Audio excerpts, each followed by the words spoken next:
Hi, my love. Welcome to the Gemma Hanley podcast. My name is Gemma. I'm your host. This is the space where I have honest conversations about overcoming anxiety and overwhelm so that you can calm your nervous system and feel really confident and happy and calm from within yourself. Along the way, I share my own stories of holistically healing 23 years of anxiety and depression myself. And so, if you're a woman seeking answers to perfectionism, people pleasing, burnout, resistance, you may love, you're in the right place. Let's do it. Let's begin. And before we begin, I want to pay my respects and acknowledge the traditional custodians of the land upon which I am recording from, which is the Gubbi Gubbi tribe. And I want to extend that acknowledgement to their elders, past, present, and emerging, as well as anybody of Indigenous or Torres Strait Islander heritage watching this replay. Hey, beautiful woman, welcome back to the potty. I am here for a conversation today that it actually intrigues me and surprises me that you and I have not had this conversation before now, because you will know from the heading of this episode, there are no negative emotions. This is like the philosophy my coaching business is built upon. And it is the rock solid foundation that I build my life upon and every meaningful, successful moment that I experience. So it's kind of a big deal. So a bit interesting and intriguing that we haven't had this conversation yet, but here we are. I have run masterclasses on this topic before. So if you're a bit of an OG, if you've been around here a little while, some really nice reminders and remembering and affirmations into the learning of a new way forward that helps to let go and unlearn what the majority of us, myself included, have been led to believe, have been raised to believe, have been shown from dominant mass society as untruths about emotions. Right. So let's jump in. Let us begin. There are no negative emotions. So let me explain that first. Yeah.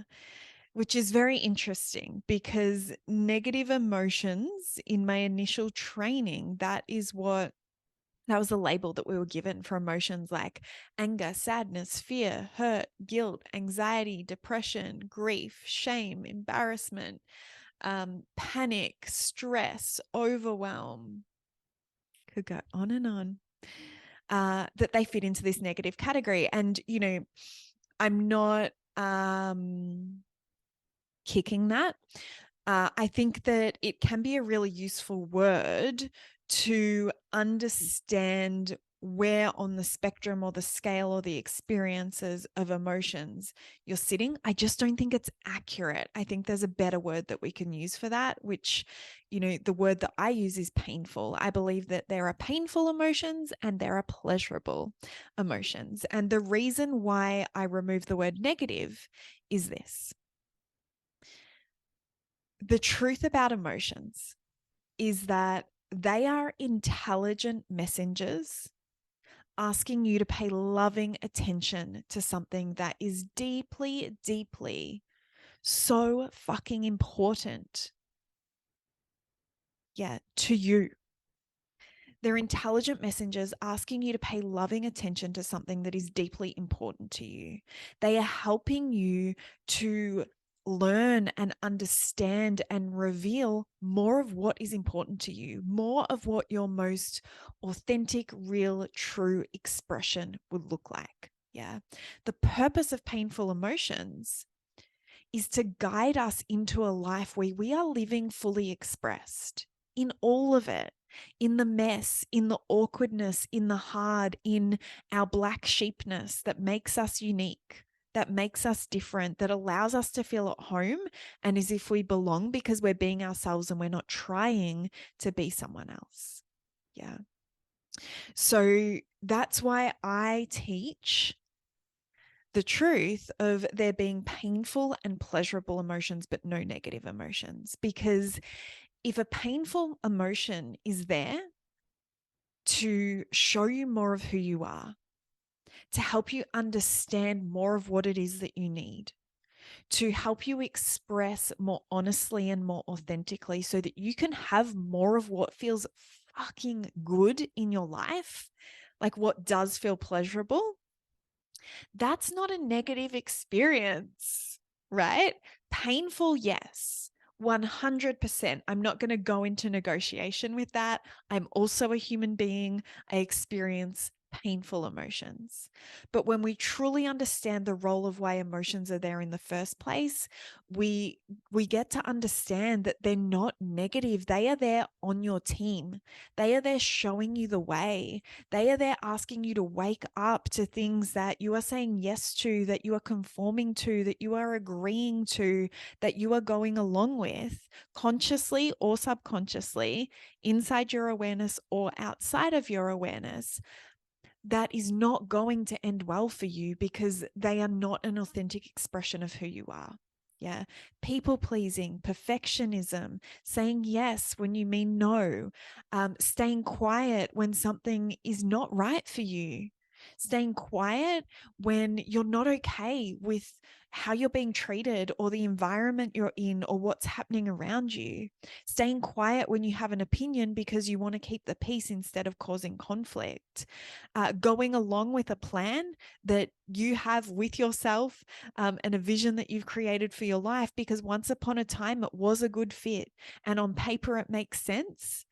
But there is this deep knowing within yourself and this sense and this intuitive hit that it's time to make some changes.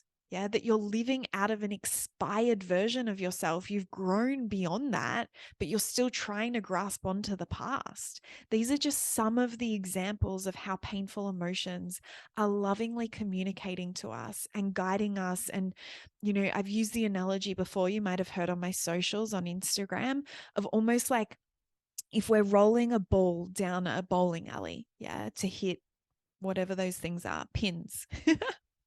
At the end of a bowling alley. And, you can choose at the start of the game, do you want the bumpers up or do you want the bumpers down? Right.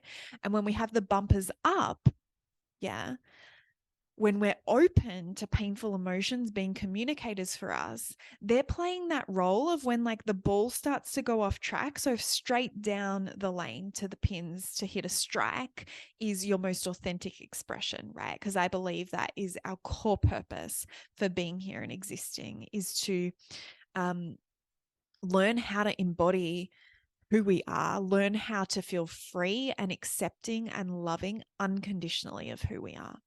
So if that is the core purpose of you being here in life, is rolling that ball straight down the alley and hitting a strike, when that ball, aka you, start to maybe go off track or veer into suppressing parts of who you are, ignoring parts of who you are, hiding parts of who you are, feeling ashamed of parts of who you are, those bumpers up is that like helpful tap to get back on track, right?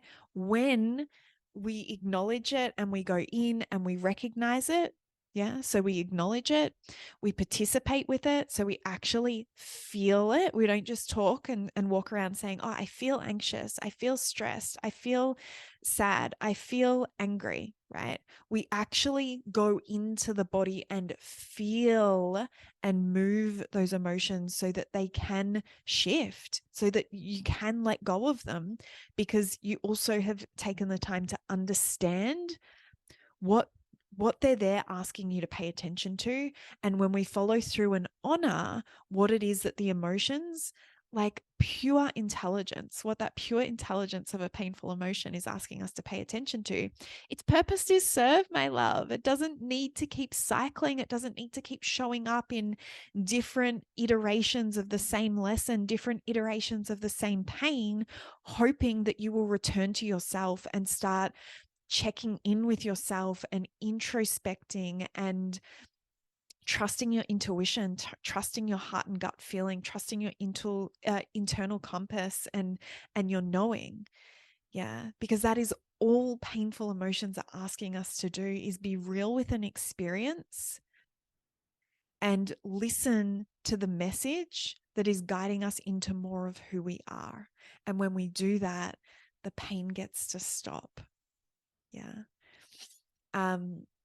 Painful emotions as well as pleasurable are part of being a human being. So do they stop and never reoccur? No. But we get to experience, both ends of the scales. One of the mantras that I created and wrote and had stuck up on my wall when I was healing from anxiety and depression was, I've started talking about it before I've even thought about the exact wording of it. One moment, please. Hard times amplify the meaning and emotions of good times. So we get to experience the contrast. Yeah.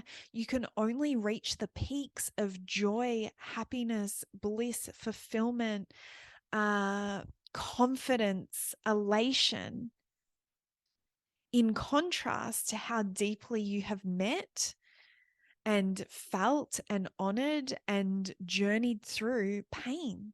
Yeah. You can't have light without the dark, right?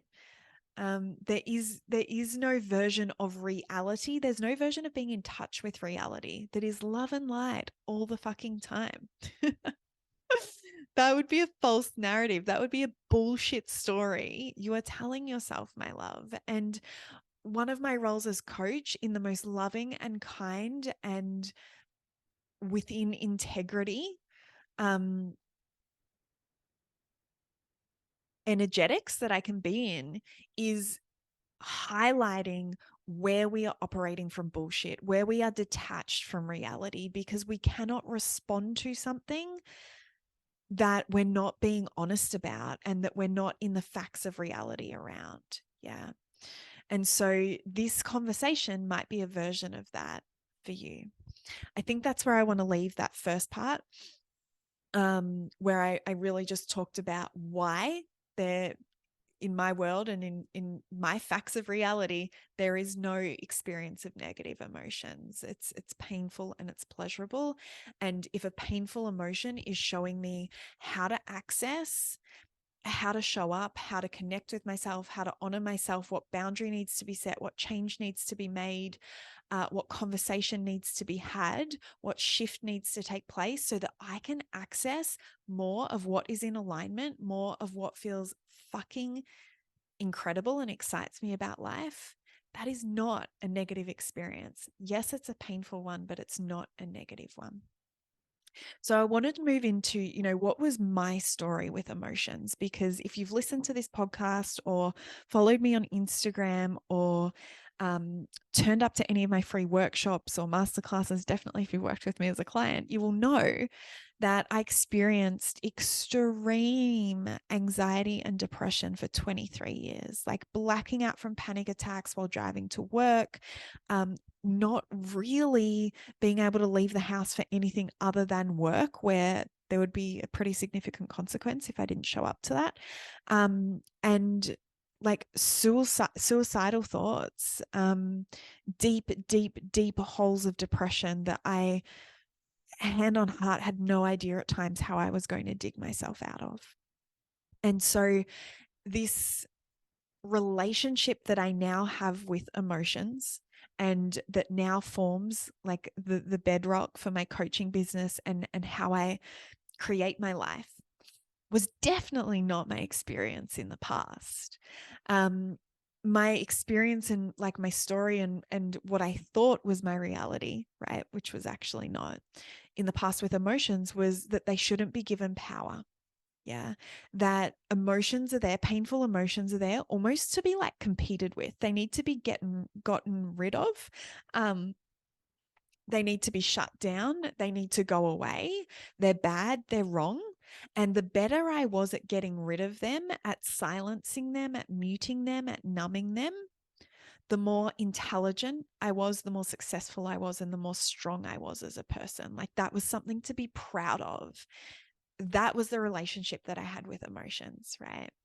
And, being able to like swallow the tears or like force down the tears or hide my anger, or put on like a facade when I was deeply hurt, on the receiving end of an experience or someone's behavior. Like, to be able to just like brush that off and pretend I didn't care, that to me was what I thought intelligence and success was.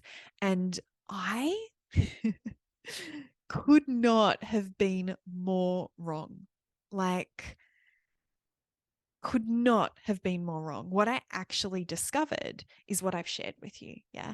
The more I ignored, the more I pushed away, the more I tried to get rid of, the more I went into battle and conflict and fight with those painful emotions, the more I told the story that they were bad, wrong, that they shouldn't be there, and suppressed them, which is essentially not allowing myself to have the real authentic expression of life that was there in that moment, the more unhappy I became. Yeah. I gained so much dis-ease, dysfunction, and disharmony. I became insanely anxious, insanely depressed, so physically unwell. Yeah, so fatigued that I was in a wheelchair for 6 months, and that was a good day if I could sit up in the wheelchair and leave the house. I couldn't work. I couldn't financially support myself. I wasn't even able to have conversations with people, or I would have, migraines and just, you know, shocking symptoms that would pop up physically. There was so much shame. Yeah. And like so much energy and effort going into this facade and this constant battle against painful emotions and like pretending I was okay when I wasn't. And fighting back of these beliefs that, there must be something wrong with me. I must be broken. I'm not good enough. Yeah. I shouldn't be feeling this way. The fact that I'm feeling this way means there's something wrong with me. I'm not good enough. I'm not intelligent enough. I'm not successful enough. I'm not strong enough. There must be some malfunction inside of me. Right. And so it wasn't until I reached this place of extreme discomfort and really feeling like the micromanaging and the just like the amount of effort and energy and attention that was needing to go into suppressing emotions was no longer manageable, right? And the deceit, the dis-ease, the dysfunction, the disharmony, like it was causing chaos in my life. I didn't even feel like I had a life worth living anymore.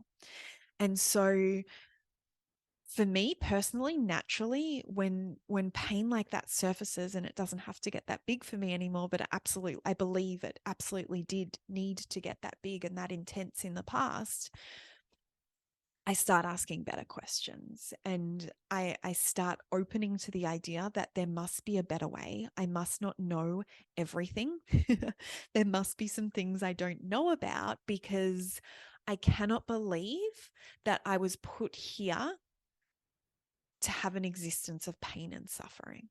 Yeah, like an ongoing existence of extreme chronic pain and suffering. And so then that's when I started opening, and I started asking bigger questions, exploring alternative concepts, and really beginning to learn about that pure intelligence that is held within, yes, our painful emotions for sure, and our pleasurable ones too. It just seems to be that, we're less interested in critiquing and needing to control or manage the more pleasurable emotions in the same way that we do the painful ones. And so I felt like a really helpful part of this conversation, my love, could be to share with you like the 5 biggest hurdles that I see, like the 5 most common hurdles I see women come up against when I meet them, when I speak to them and they're struggling with stress, with overwhelm, with anxiety, with this underlying panic and overstimulated nervous system, responding to life by feeling like they're in survival mode, right? All of their choices, when they carefully comb through and really look at what's beneath their choices, it's fear of rejection, fear of abandonment, fear of being disowned, fear of being dismissed because they're not enough, whether that's not cool enough, not easygoing enough, not good girl enough, right? So let's have a conversation about them and move through some of them. The first is that emotions are negative and bad. So I've shared with you my experience around this, right? And inherent in believing that they're negative and bad is that they have to be fixed, right? Like something must be broken or malfunctioning because these negative and bad things should not be showing up, right? And it's interesting because, it's not the emotion that if we were to put anything in the malfunction category, it's not the emotion that is the malfunction. The emotion is coming post malfunction to communicate to us, hey, there's something very important here to be looked at. There's some corrective action that actually needs to be taken. So I'm going to pop your body in so much discomfort and so much pain that you start prioritizing yourself. You start looking inwardly for like, what do you think? What do you feel? What do you believe? What do you want from this experience that we call life? Right? Because the body is so intelligent that when we suppress, it will express on our behalf because it rejects our decision to suppress the most brilliant parts of who we are, right? It rejects our decision to suppress and like hand select, this part of me is allowed. This part of me can be seen. This part of me is approved of. This part is not okay. This part needs to be hidden. This part is shameful. This part, I'm going to reject it. Yeah. The body is not on board with that, right? The body is on your team. The body wants you to live in your most full, expansive, liberated, happy, elated, confident, joyful expression. And that includes journeying through the whole spectrum and the whole range of emotions and not suppressing parts of who we are. And so it's not the painful emotion that is the malfunction, right? It is actually like the signal trying to like give you a warning light to ask you to go looking for where actually, in your life is there malfunction taking place, like in your lifestyle choices that is creating physical dis-ease in the body, or in your choices that is creating emotional misalignment or like disconnection from the most authentic version of who you are, true version of who you are, which then creates internal conflict. Yeah. So the first one is that emotions are negative and bad. So untrue, so untrue. They are there on your team. They are showing you the way. They are shining the light. They are asking you, please, please, please come on board to loving all of yourself, to listening to and hearing all of yourself, to welcoming in all of yourself. I'm going to leave that one there. Number 2, my love, feeling and showing emotion is a sign of weakness. Oof, far out.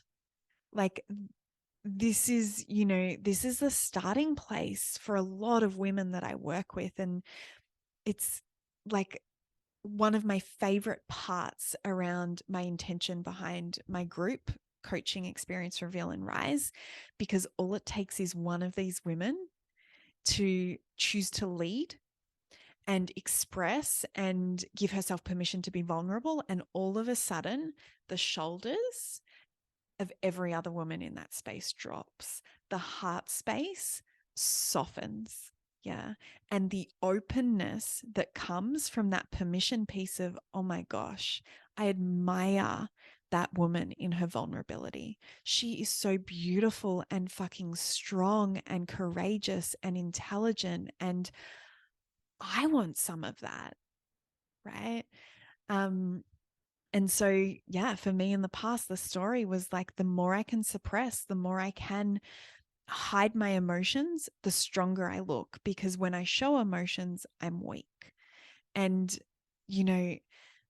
I, the epitome of success and intelligence and brilliance and admiration in any human being for me is their willingness to be seen in all ways and in all experiences. So when something is hard, they can name that it's hard.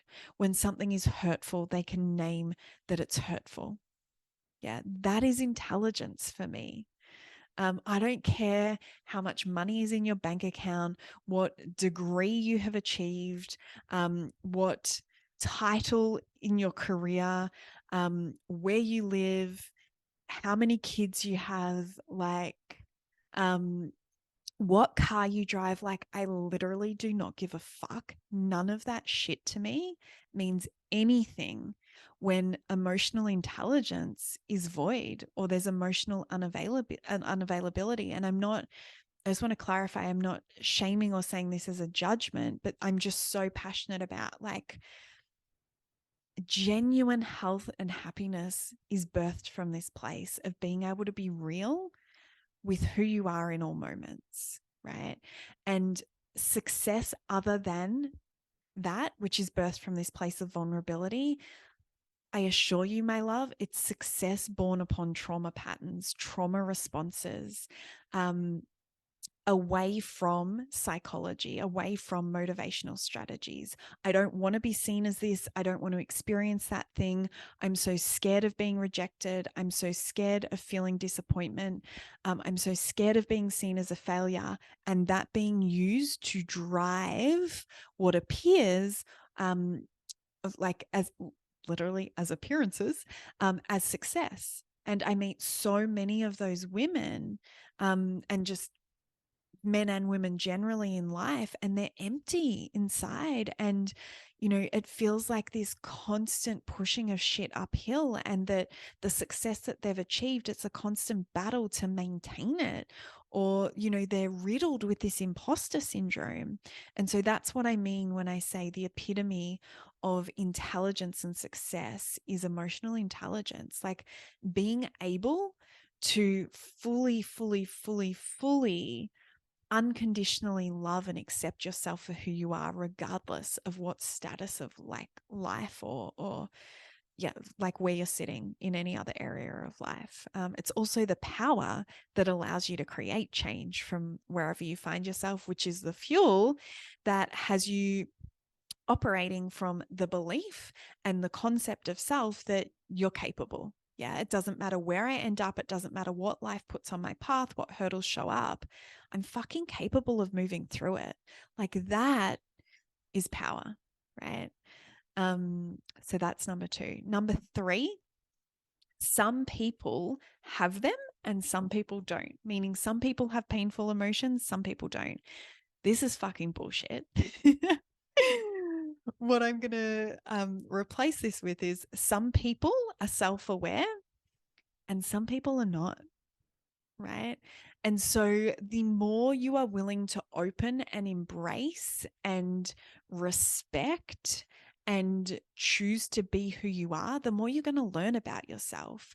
And when you're learning about yourself, you become self-aware, right? And so when you're self-aware and you're connected to your body and you're aware of sensations in the body, you're going to notice things that before you use numbing behaviors of, like, scrolling screens or emotional eating or binge watching TV shows or overworking or overspending or over exercising or over sex or over dating. Like, those tools are brilliant at helping individuals to, like, literally believe that they don't have any past significant emotional events, that they don't have any pain, they don't have any suffering, they don't have anything that is challenging them at a level that would need to be looked at, which is actually bullshit. And so it's not that some people have painful emotions and some don't.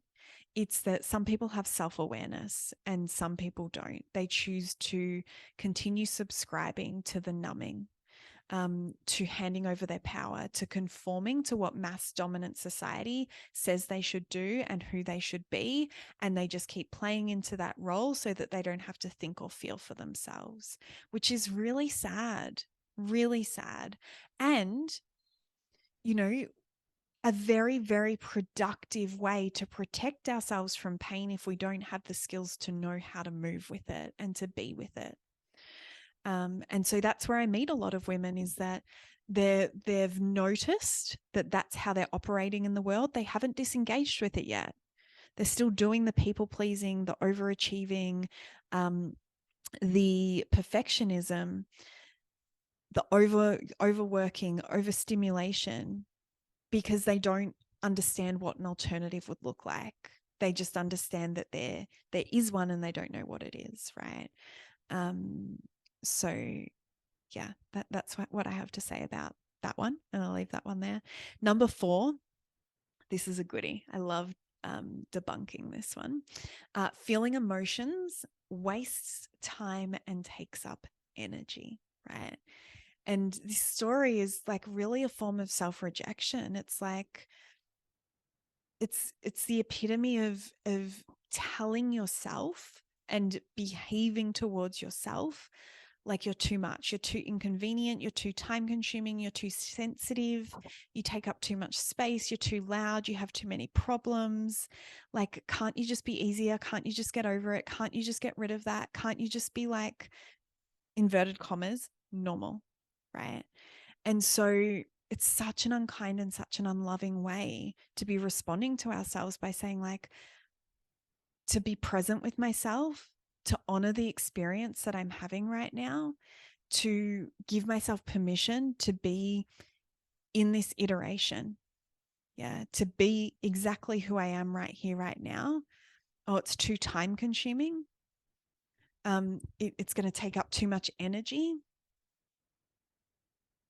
Super unkind. And one of the ways that I really help women to drop into what I mean here is, I want you to imagine a little distressed child sitting in front of you. Yeah.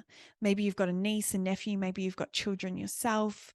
Or you can just imagine, yeah, like a little child distressed sitting in front of you. And you saying those same things to her, like, oh, you're so time consuming. You take up so much of my energy. Can't you just get out of the way? Can't you just get over it? Why are you still here? Why are you still whinging? Like, so unloving, right? And that's how we're speaking to ourselves. And often these painful emotions that are surfacing, or these triggers or reactions to moments, they are being stimulated by our inner child, right? Unresolved past significant emotional events, imprints from our childhood, adopted and offered from our primary caregivers and our primary environments that we were raised in, trauma patterns, all stored at a subconscious level that, you know, is the inner child having her tantrum and pleading and begging and asking to be looked at, to be comforted, to be guided through regulating her nervous system and healing, to be given adult wisdom, to be given your adult wisdom. Yeah. And so it's a big one, this one. And something else that I want to say on it, around, particularly around time, wasting time and energy, is that time warps when we meet our needs. And what I mean by that is, we can go from feeling like, oh my gosh, like there's so much to do, there's so much on my list, like how is it all going to fit in the day? Oh, I feel like I'm dragging my feet. It doesn't matter what I try. There's still like things left undone. I'm falling short. I feel like I'm always rushing, like I'm always running late. Everything is always having to be done at a fast pace. I don't feel like I can be present. When we meet our needs, we're no longer spending non-stop time, day in, day out, negotiating with our self-talk, negotiating with an overstimulated nervous system, negotiating with the conflict of making choices that are out of alignment with who we are at our core, which takes up so much time and energy, right?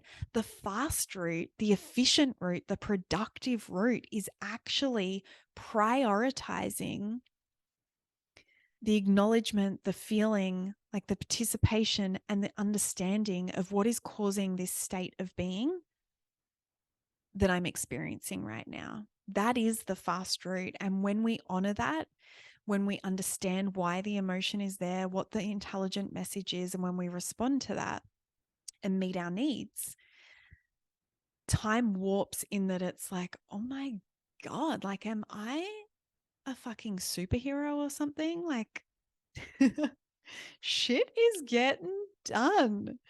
And that's why I'm so careful on social media. You know, I acknowledge that it looks like I hold a lot and I move through a lot, and I do. I really fucking do. Like I shared on the weekend on Sunday at 9 a.m. I'd already been to the farmers markets. I'd been to the car wash. I'd been to Bunnings. I'd been to the organic grocer, and I'd been out for breakfast, and I'd planned my entire week, right? All in maybe, I think I got up at maybe 6:15, and there was half an hour's travel involved in that too, right? So 7:15, 8:15. So like 2.5 hours, all that was accomplished, right? And I also shared what my Saturday looked like, because on my Saturday, I went totally with the flow. I slept in. I chilled out at home and watched Netflix, hung out in my underwear all day.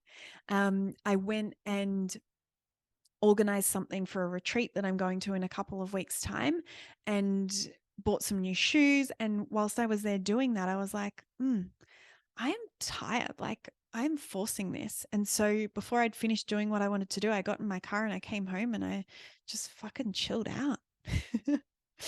And then I had a really casual early dinner with friends. And then I was home in bed early.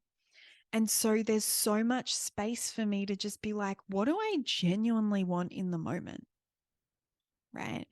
And that amplifies the doing. The being is the fuel to the doing.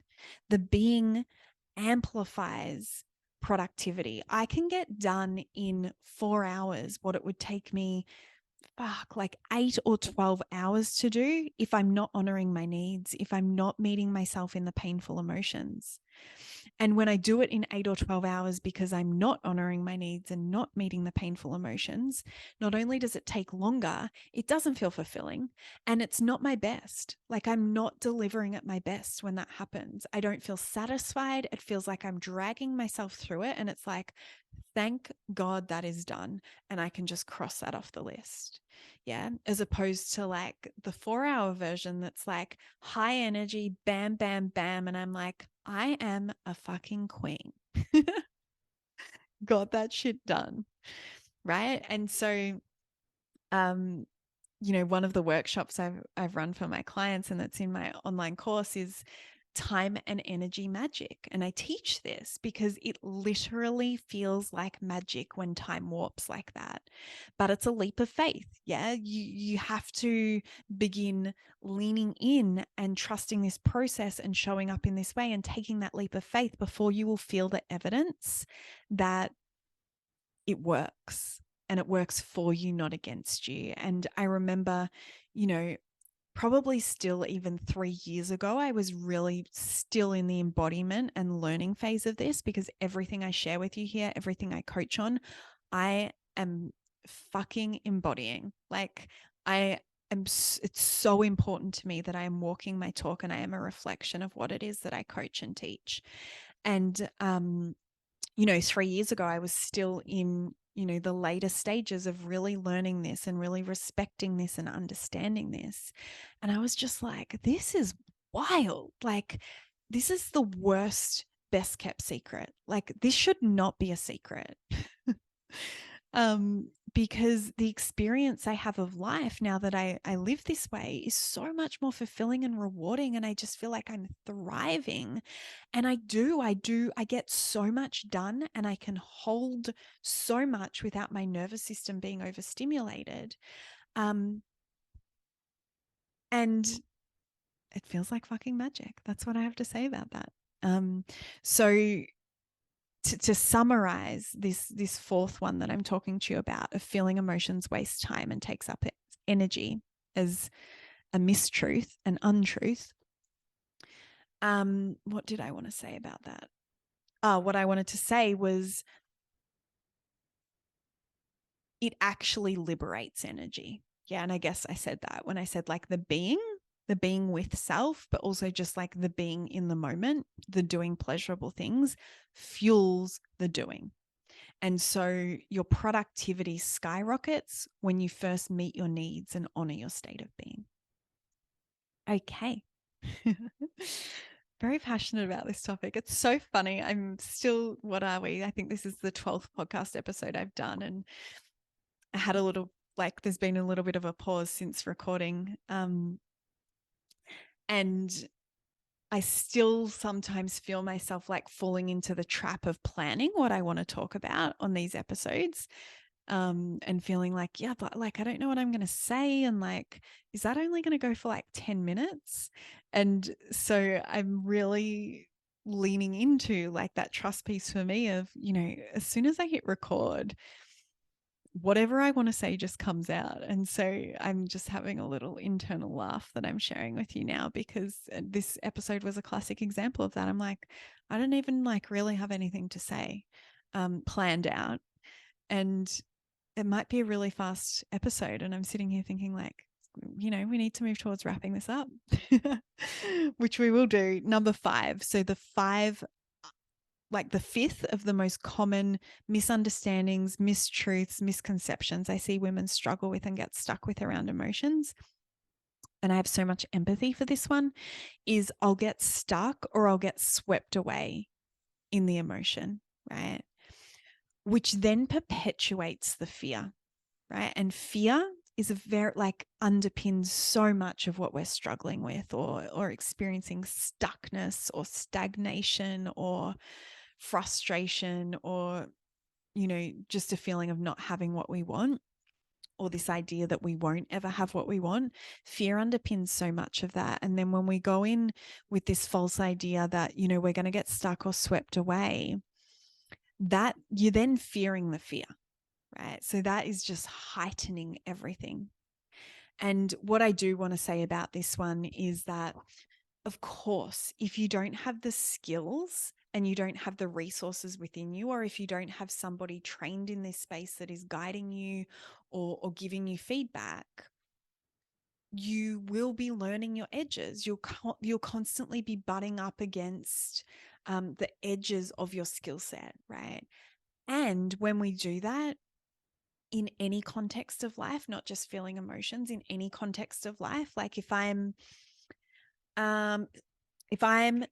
gardening and all my plants are dying, or I get to a point where, I had a plant that's upstairs in my bedroom and I had it in a smaller pot and it was like really like taking off and new leaves were coming out the top. But every time a new leaf would come out, a bottom one would die off. And I was like, like this was not the plan. This is not what I want for this plant. And so I was coming up against an edge or like of my skill set. I was like, am I overwatering it? Am I underwatering it? Is it in too much sun? And then I sort of just thought like, well, maybe it needs a bigger pot.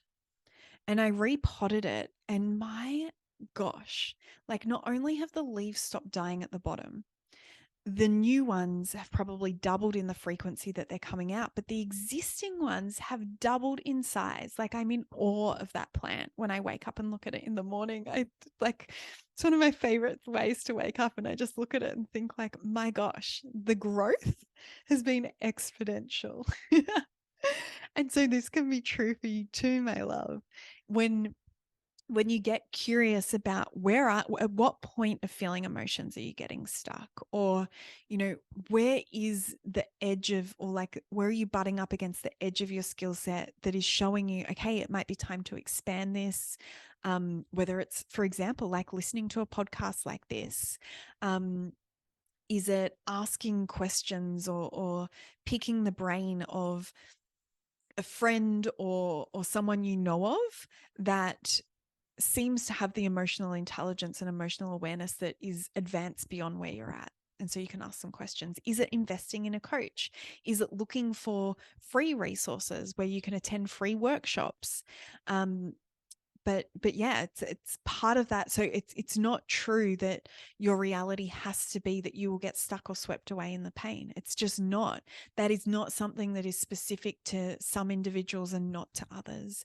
It's just a matter of being devoted to upskilling and finding the guidance and the support that you need so that you can learn these skills from within yourself. One of the things I say to my clients is, my end goal is that you do not need me, right? I did the therapy model where I went, every fortnight for 3 years, and like I was dependent on that model, right? And so this is why I'm so passionate about coaching, is I'm literally, and in, some instances with tough love, in the accountability chat with the women inside Reveal and Rise this week, for some of them a couple of them who are rejoining members, they've joined a few times now because, they feel and they see how they rise and up level and expand each time we open the space. I really gave them some pretty direct feedback on where they weren't owning a skill that I know they have within themselves, right? They were waiting for me to lead them into that. And so my feedback to them in that moment was like, my loves, you do not need to depend on me to have this outcome that you are after. It is in your hands, and I've seen you do it before, and I know it's inside of you.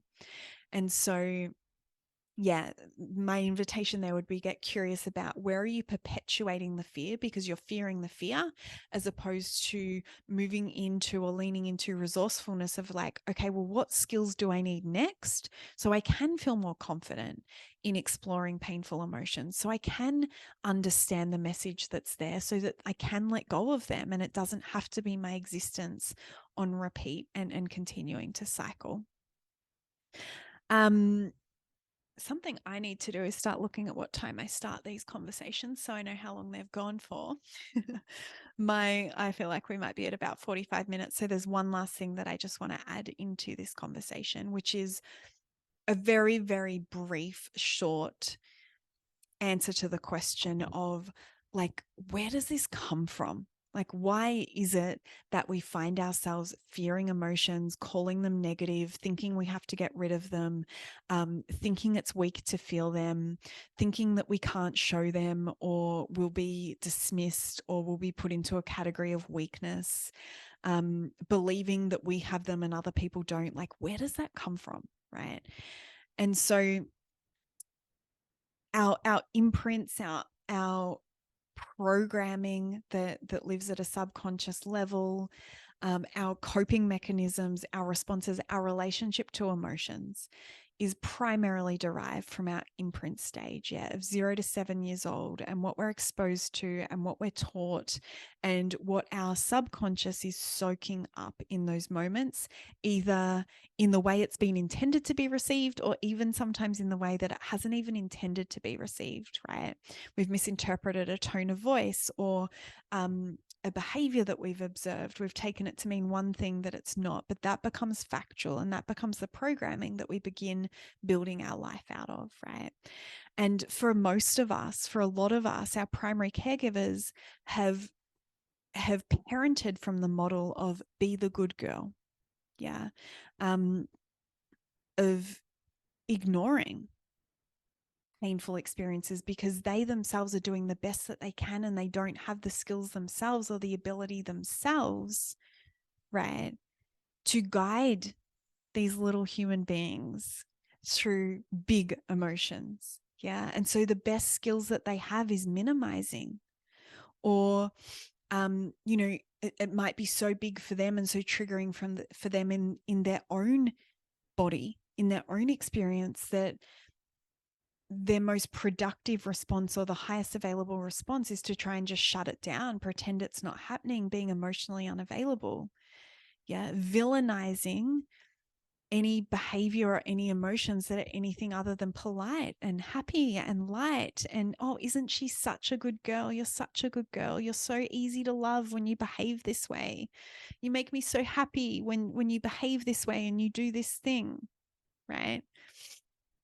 And so this is where it comes from. And some of us will be able to, you know, as I'm sharing this, some of you will probably be able to pinpoint exactly where it comes from, or events that have happened.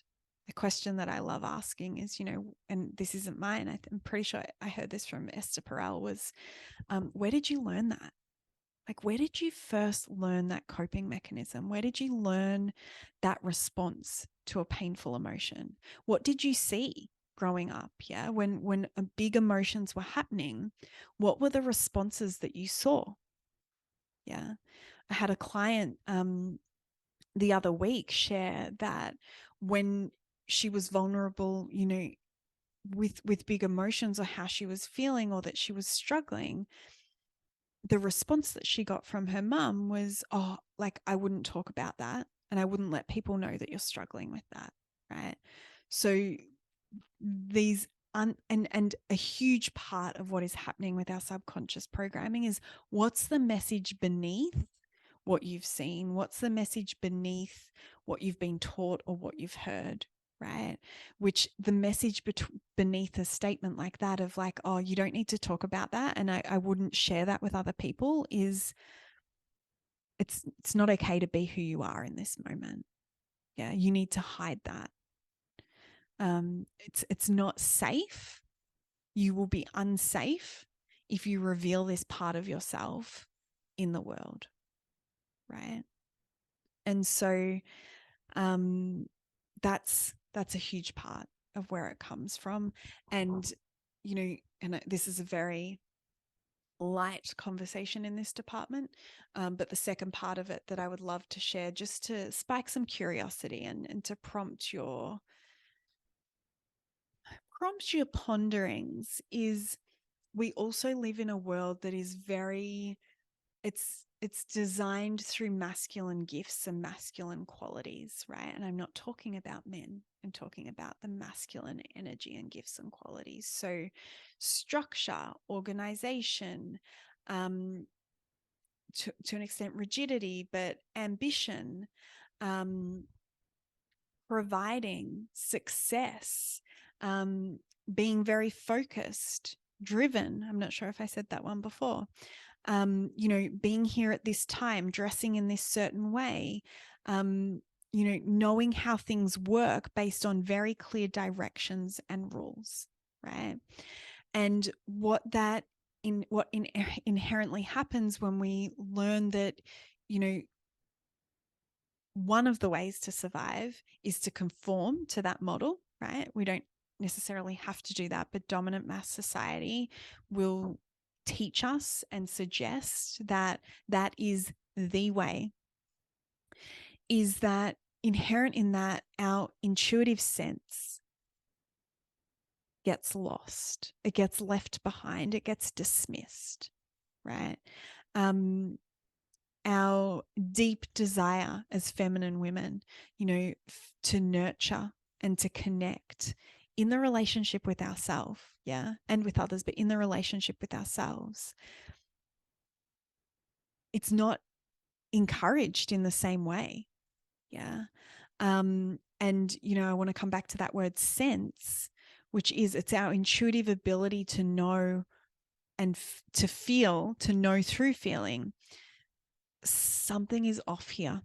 And like, I don't know what it is. I can't name it, but like, it's not feeling good, right? And like, another way you might have heard this spoken about that's maybe more mainstream is like my spidery senses. Yeah. Like, my spidery senses are telling me. But it's, you know, the sensations in your body, and it's the feeling in your heart and your gut. It's what's happening in your nervous system, right? You could explain it like a sound, like just like, ugh, or like, I don't know.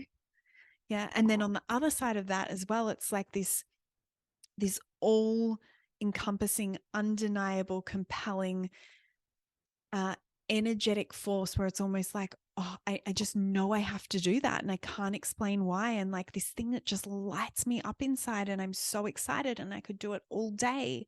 And it just feels like innately like what I'm here for. And I just feel so aligned and I feel so expressive and I feel so free in that environment or with that person or in that activity or in that direction, right? And where that becomes conflicting in more of the mainstream modern day world that has been structured on more of the masculine gifts and energetic is often we can't provide factual data for that, right? We can't create a report or a document about it because it's a feeling, it's intrinsic, it's internal.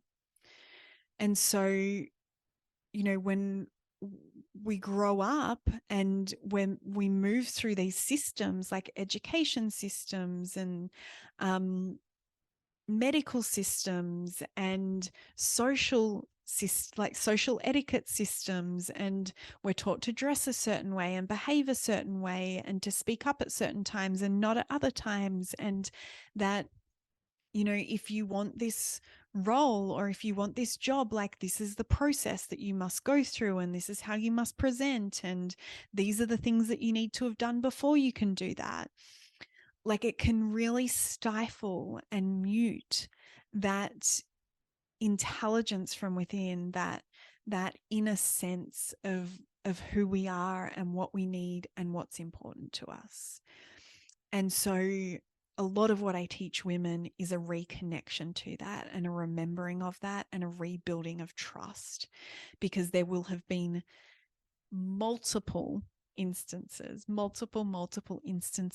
in the relationship with themselves, and this was true for me too, where I had and when they have rejected, abandoned, gaslit, second guessed, broken trust, shamed what that intrinsic sense, their feminine ability to sense, was telling them and showing them. And even after the fact, this language comes up of like, oh, shit, I knew it. I knew that. I knew that was going to happen, or I knew I shouldn't have done that, or, oh, if I had my time again, I definitely would have followed that gut feeling, right? That's the sense that I'm talking about. Beautiful, my love. I'm going to close this conversation here. I feel like it's been very punchy and I have spoken into some really good foundations around this topic that is just, so freaking important, in my opinion, to every human being, but also to women that,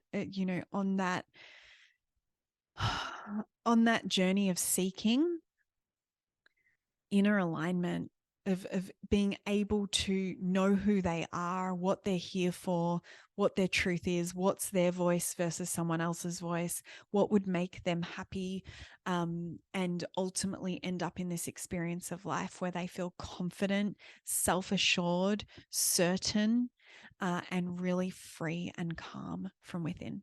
Thank you for being here for this conversation, my love. If you would like more free resources, if you'd like to learn about my programs or coaching opportunities, you can find all of that information at my website, gemmahanley.com. I'll link it below in the show notes.